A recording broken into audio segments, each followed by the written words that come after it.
It's a pleasure to be here representing the Eccb. I've been asked to speak on the CBI as a tool for financing development and not consumption. I intend to touch briefly on the characteristics and economic performance of Dominica and on sustainable development and its financing. Looking quickly at the characteristics of Dominica, because you're all familiar with that, and it is broadly similar to that of the other ECCU countries, Anguilla, Antigua and Barbuda, Grenada, Montserrat, St. Kitts and Nevis, St. Lucia, St. Vincent and the Grenadines. We know that Dominica is small, open, vulnerable to external shocks and natural disasters, and I don't have to remind you of that. Population is not only small, but dispersed throughout the island, and this has negative implications for the cost of infrastructure per capita and for fiscal and debt sustainability. We have in Dominica large infrastructure needs, but the tax base is narrow and cannot fund all of government's agenda. Over the last 10 years, economic growth has averaged about 1.6%. This is very low. And we are all too familiar that just one trough or one storm can derail or throw the economy off a cliff. Tropical Storm Erica, and the FS spoke about that, cost 1.3 billion in damages and resulted in a contraction of 2.5% in GDP. This year, 2017-2018, there's a projection for 3.1% in GDP, and we're just about to meet the target set in the Growth and Social Protection Strategy. But it is still very low. The ECCB was saying, let's try to target a growth rate of about 5%.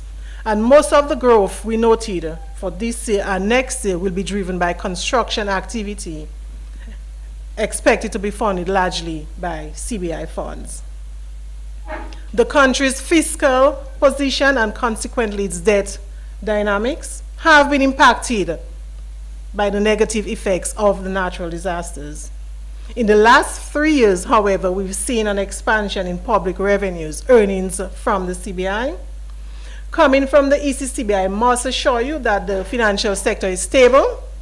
Non-performing loans are still a bit high, but they're coming down, they're trending downwards, and we continue to work on resolving issues in that sector. In 2015, countries around the world adopted goals geared towards sustainable development. Goals every citizen wants. Goals to improve their well-being and the quality of life for communities.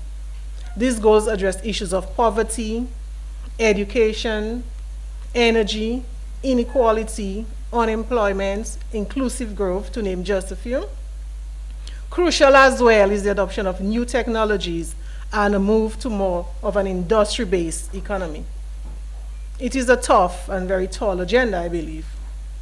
There are also many challenges in meeting these sustainable development goals, both at the national level and international level. Nationally, as I previously mentioned, Dominica has large infrastructure needs. Dr. Honeychurch spoke about the terrain of Dominica. We are vulnerable to natural disasters. These disasters are more frequent and more intense, resulting in government, as Dr. Honeychurch indicated, having to constantly rebuild infrastructure with limited tax receipts. There are competing needs and increasing demands for water, education, health, public services. Internationally, there are also a number of long-term trends that we're seeing. Climate change, migration, these are all reshaping the global landscape. Other global challenges, public health crisis, we know of the SARS, the mad cow disease, the Eccb, the Zika, terrorism, and slower and unequal global economic growth. Therefore, a key issue for any government is how to finance development without placing undue burden on the populace.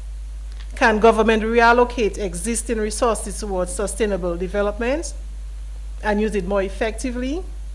Can it raise new and additional resources?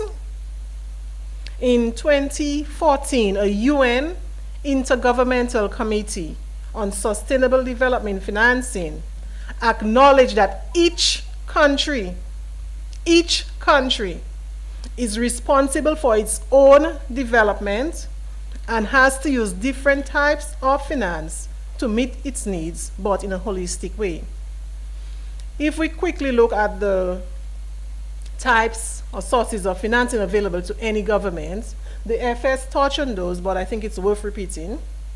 Firstly, domestic public finances through taxation, which would be fair, efficient, and transparent. How much can citizens and residents be taxed? How wide is the country's tax base? How big is its private sector? Secondly, loans. This would build up the debt and move the country away from achieving the Monetary Council approved debt to GDP target of 60% by 2030. We advocate pursuing debt on a concessional terms where available, but all that has to be carefully analyzed. Thirdly, development aid or grants. Friendly countries are faced with all the international challenges that I spoke of earlier, as well as their own national challenges. They are not able to give grants, and when they do, not at the levels as they did in the past.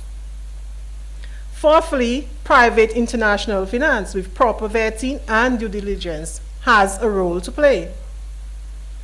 We've heard, and I will repeat again, governments around the world have turned to CBI programs as a tool for economic development.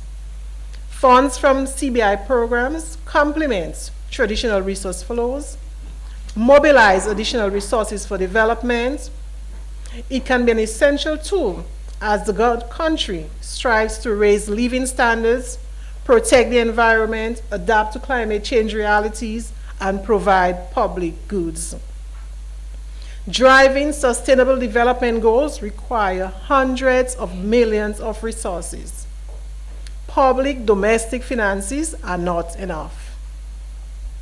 The CBI program in Dominica has generated a considerable amount of inflows in recent years, and this has come amidst falling grants and in the wake of Tropical Storm Erica. The funds have been used to fund some essential projects and replace debt. There is now the opportunity to fast-track the sustainable development goals by financing renewable energy, more resilient infrastructure, growth-inducing projects, and social programs targeted at the vulnerable. CBI resources can also be used to create stronger institutions and the enabling environment for the private sector. For 2016, just to give an example, we estimated that without CBI funds, the country would have had a significant fiscal gap, a large deficit, roughly 11% of GDP. And without the CBI funds, higher debt levels would be required to carry out its development agenda, and probably lower growth would have resulted.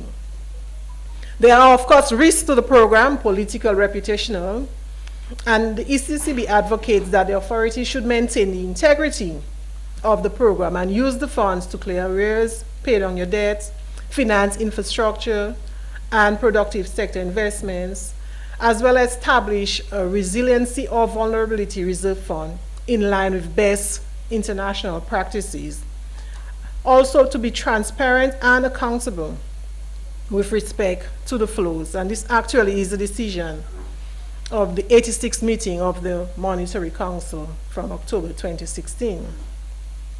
We recommend that targeted sectors for projects be diversified and that projects be in line with your medium-term public sector investment program and government's overall objectives.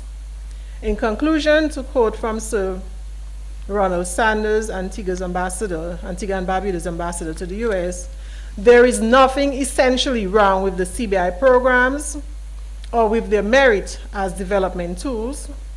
It is the rigor of their implementation that is important, and upon such a rigor should all of the ECCU insist. Thank you.